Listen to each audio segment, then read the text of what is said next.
Right now, my signature program, Scribe School, is open for enrollment, but not for long. This is the robust program that will take you from knowing nothing or a little bit about hieroglyphs to reading the common text you're going to actually see in museums, online, and on trips to Egypt.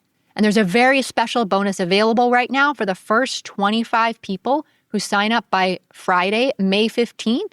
They'll get the special bonus Hieroglyph a Day planner. This planner is not available anywhere else. It's not sold separately. This is the only way to get it. So you'll want to check out all the details and grab your spot in Scribe School at scribeschool.com. Welcome to Voices of Ancient Egypt, the podcast for people who don't just want to learn about ancient Egypt, but want to understand it on a deeper, more meaningful level. I'm Melinda Nelsonhurst, an Egyptologist with a PhD in the field and years of experience teaching at the university level, working in Egypt, and training students around the world to read real ancient Egyptian texts. I've spent decades studying this civilization in a traditional academic setting so you don't have to, and so you can access knowledge that's usually locked behind academic walls. This podcast brings ancient Egyptian history, beliefs, and language to life, and shows you that learning hieroglyphs is possible, no matter your age, background, or schedule. So whether you want to read hieroglyphs in museums, on social media, or on your next trip to Egypt, you'll find the tools, stories, and encouragement to make it real right here. Let's hear the voices of the ancient world together. Hello, and welcome to the Voices of Ancient Egypt podcast. In this episode, we'll be featuring an interview with one of my students. This is part of a series I'm calling What's Working with Learning Hieroglyphs, where I interview students of mine to find out what strategies and tactics they're using to make tons of progress with hieroglyphs. These are real people with busy lives, commitments, and also a whole lot of unexpected challenges in life. And we're going to get down in the trenches with them and hear how they've been able to learn to read everything from common pharaohs' names to literature, letters, medical texts, and even the Book of the Dead.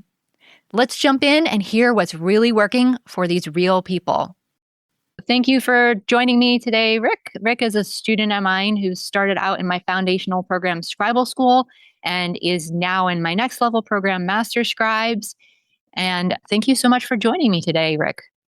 Oh, thank you. Happy to be here. So tell us a little bit about you and what your background is and how you got into wanting to learn hieroglyphs. I guess for fun, I don't do anything that has to do with ancient Egypt. And I'm a software developer professionally, and for fun, I referee soccer.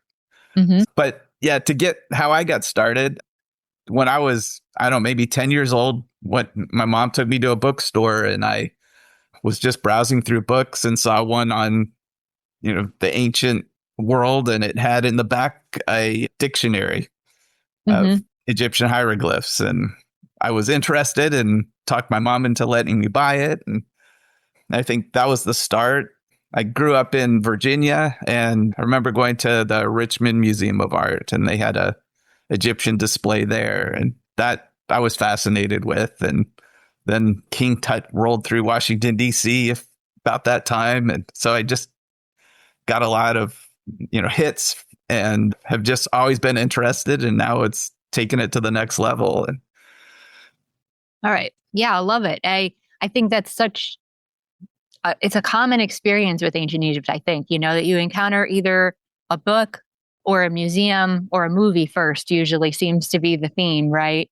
So you went with a book first, then the museum and so forth. And it's such a visual culture. So I think it catches our attention in those kinds of realms.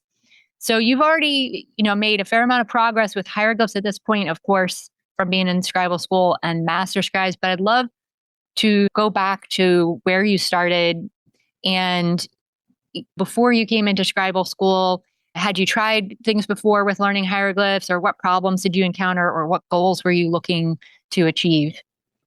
Yeah, beforehand, I saw your Voices of Ancient Egypt YouTube channel, those videos. And about the same time those came out, I found great courses on hieroglyphs and tried to go through that. But that seemed to be more writing hieroglyphs. I know he covered the grammar and all, but I seem to get stuck on the writing hieroglyphs, got frustrated and quit.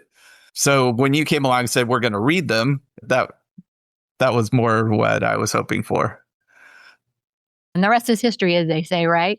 Right. So you, thinking back to when we started, I think you joined Scribe School about maybe 3 years ago or so. Yeah, I think I was in the first group. So okay, so maybe more like 4 years ago then. At this point.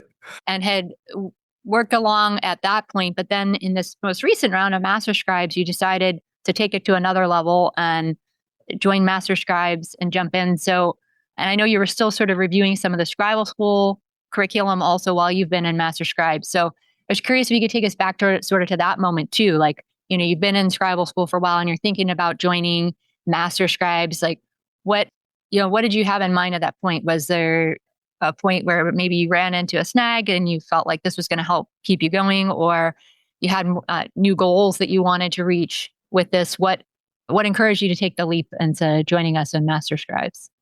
I guess for starters, I nearly finished Scribe School. I got to the very last section about 3/4 of the way through, and then for some reason just never finished. And then I guess it's been 4 years, as you said. So I would occasionally go back to Scribe School, go through those exercises. But then I realized I was trying to do it on my own, and that failed. So I really needed some accountability and, a group that I could be accountable to and associate with. And so that's why I joined Master Scribes, just to get that extra push. So then I've now finished.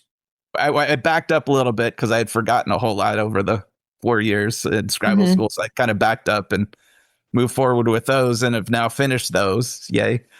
And I'm now focused on Master Scribes at this point. So I love that you came to that realization that you were kind of staying stuck in one spot for a while, and that what you really needed was to jump in with a group that would help keep you on track. Because I do find a lot of my students, if they've been in Scribe School already, I do hear a lot like, oh, I haven't finished it yet, or I need to go back through it.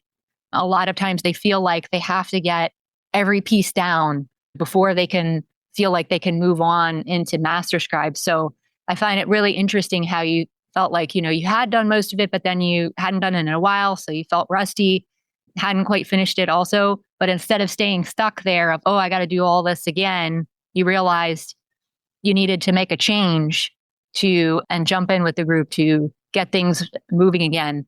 Now that you've done that, I'm curious, what kind of difference do you feel in terms of how you're working with hieroglyphs now? Like, how do things look like when you look at text now, say, compared to when you started? Or have you had any moments maybe where you encountered a particular text and you surprised yourself, or you just simply had a good time, that sort of thing? Yeah. So when I started up with Master Scribes, I was still doing the Scribble things, but I was also doing the Master Scribe exercises. And I think getting the variety helped, just because I could get more victories that way. And then also, actually just last week, working through one of the lesson or level 1 exercises, I read about, just looking at it, understood about 90% of it off the bat, which was thrilling because before I needed to really look up. For some reason, I wasn't remembering any of the hieroglyphs, what they stood for. I got all the letters down, but beyond that, and then it was like, I knew 90% of them just off the bat, and then just had to look up a few of them. And that was kind of thrilling. That's amazing. I love when that kind of thing happens. I like to liken it to, like exercise or something like that, right? And it's like that with learning Egyptian or anything else too. It's like sometimes you feel like you're not making any progress for a certain amount of time. Like if you're working out, you could be going a couple of months and, maybe you're lifting or something and you don't really feel any increase in strength. And then all of a sudden, one time you go to do it and it's easier, right? And it just happens. And I feel like it's the same thing with language and with hieroglyphs. It sounds like you experienced that, where you kind of felt like, I'm still kind of, doing some intro stuff and you weren't sure you were remembering it. And then bam, You got that text and almost all of it, you knew right away. So, yep, I had that moment. It was pretty fun. Yeah, that's so cool. So I'm curious how you feel about, the difficulty of hieroglyphs. You mentioned that you had looked a little bit in books before and you'd taken like the Great Courses course, for example.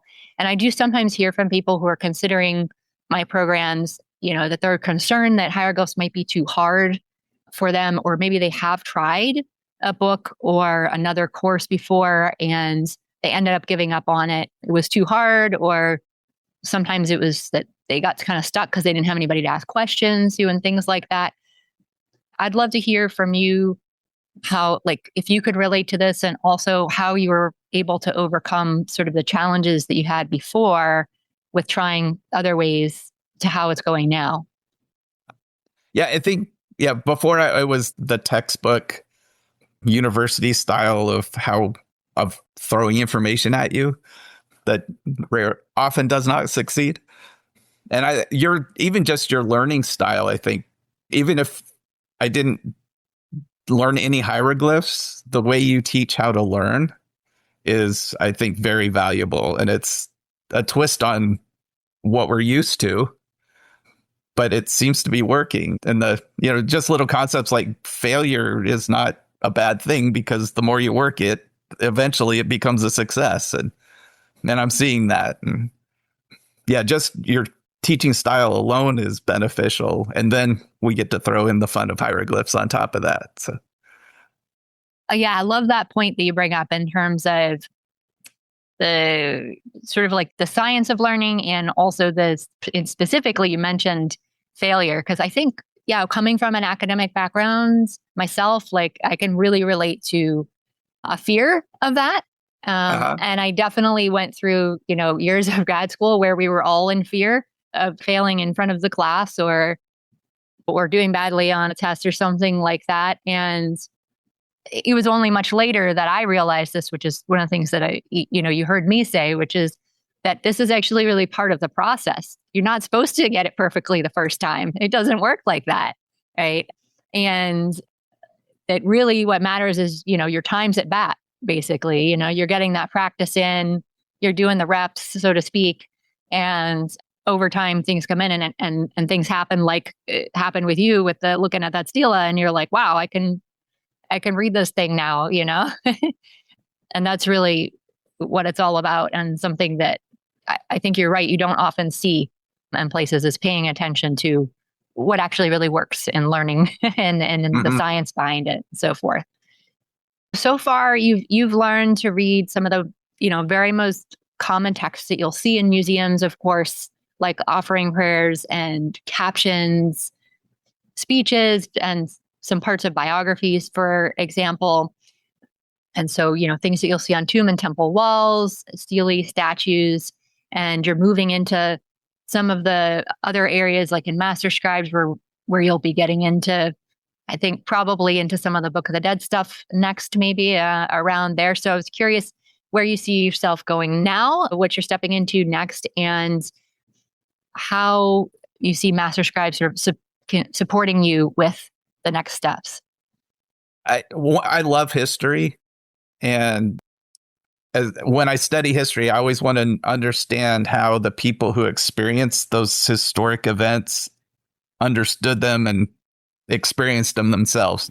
Looking at history from 3,000 years away with binoculars, using our moral values and putting them on people in the past, it's not fair. And that's not how they experienced it. So I've always liked to understand that. So things like the Book of the Dead or any literature that we can read from back then tells us how they experienced those things, how they experienced life. And I'm kind of excited to move on to that area.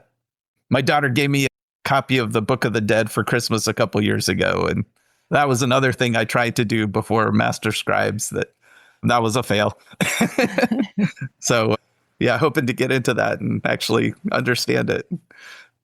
Yeah, I love that. It is exciting to get into those variety of texts that give you those different perspectives, right? Ancient Egyptian thought, whether it's in more of a religious realm, an afterlife like the Book of the Dead, or yeah, literature, like you mentioned. And we also get in some letters. So you get to see some like everyday things that people are saying to their family problems and things that come up Yeah. in those, which gives a whole nother perspective to the humanity, really, of the people and the time.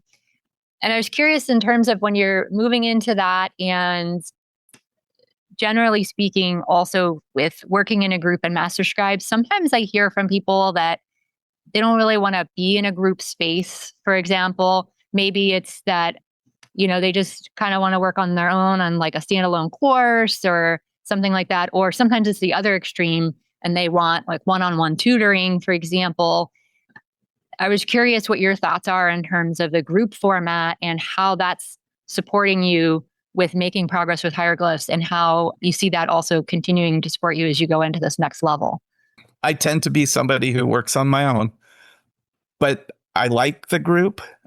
And I'm kind of frustrated with myself that I'm not more involved with the group. I had a group doing like cooking and I was like, that would be fun. I want to do that. But anyway, I didn't jump in on it.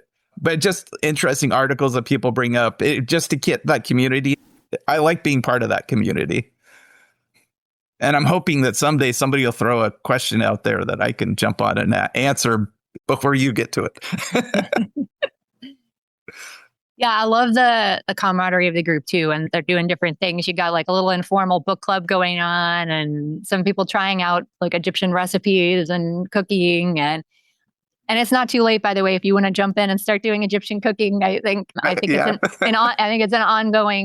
it's sort of an ongoing thing, just like with the book club too. And the various questions that people get into that you might not think of until somebody else brings it up too. I mean, of course, we talk about the language and I answer a lot of questions related to that, but sometimes we have other questions that maybe relate to the people on a monument that we're reading. And what does this really mean in terms of like how society worked at the time? Or we get into kind of seemingly random questions. Like there was one recently about mustaches in the Old Kingdom and, whether mustaches were common during the time because of apparently there were some, online musings about claiming that a statue was a fake because of a mustache on it or something. So somebody in the group was asking, is this really a factor? Or are there others with, and actually mustaches, newsflash, are actually very common in the fourth dynasty on statues. So that at least is not a good grounds for saying that something was fake. So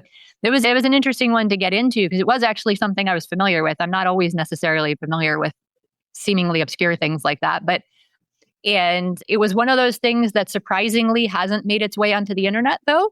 I did some poking around just to see what was out there when the question came up, and it was one you could not really find anywhere. So that was kind of a fun one to dig into. And then I went down a rabbit hole pulling out examples of statues with mustaches on them and such.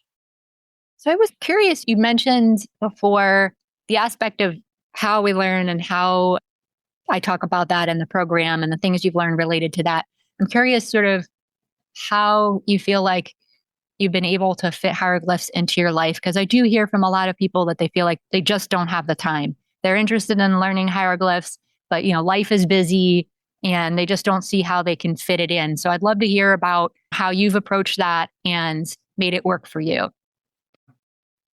I guess for starters, the easy way for me here was I just set my alarm 30 minutes earlier each day and then committed to, I think, 3 days a week to work on hieroglyphs. But the reality is I cheat and I get up early and do it every day if I can. So yeah, for me, I just added a half an hour to my day, but it's really just, I then created that habit of the first thing I do, I get up and work on hieroglyphs for 30 minutes. And I know as the day goes on, things get crazy, work does crazy things to you. And so I knew that I had to do this early in the morning because if I tried to do it at night, it wasn't going to happen most of the time. So. Yeah, absolutely. I've certainly encountered that myself with things. I know maybe another exercise analogy here, but that's one of the things I've struggled with over the years is like working out as much as I had intended. And one of the things I've realized is because usually I leave it till the end of the day once I've finished everything else. And like that generally doesn't happen, right? Right. So because there's always more of other things to do, and it would fall by the wayside. And that was a realization I had there too, was like, you know what, I got to put it early in the day to get it done. And I think that's amazing how you've sort of figured that out with your life and how that works. And some people, they might fit it in somewhere else, but they have kind of an anchor in their day that makes it work. Like I've talked to other people who sometimes maybe they do it right after dinner, for example. So later in the day, but it's a time of day when they know they have a clear amount of time, and they've connected it to a habit too, which I love. Like you've kind of connected it to when you first get up, and that's the thing you do, and you know exactly when you're going to do it and you're ready to go. And then for this other person, it was after dinner. And so if she's connected it to that habit of, you know, dinner and right after, then do hieroglyphs. And like you said, you don't necessarily have to do it every day. You might do that sometimes, which is wonderful. Not cheating, by the way. I know. But I figured you wouldn't be upset. Yeah. But I mean, like, you know, even if you're doing the 3 days, like you mentioned, it's that, you know, you just keep doing it with those 3 days a week, and that's how you make the progress, right? So I love that you found that rhythm for you that works. And I think it's all about that, and that you can fit this into a normal life. Right. It might look different for different people, right? It could mean getting up a half hour early in the morning. It could mean doing it right after dinner, or if you've got kids, like right after you put the kids to bed, you know, or during lunch. I know some people who do it like during their lunch break at work or something like that. But like you pointed out, you know, you're doing 30 minutes. You're not having to like clear the decks for 2 hours or something like that, which I think oftentimes people think they need to do to be able to fit hieroglyphs in.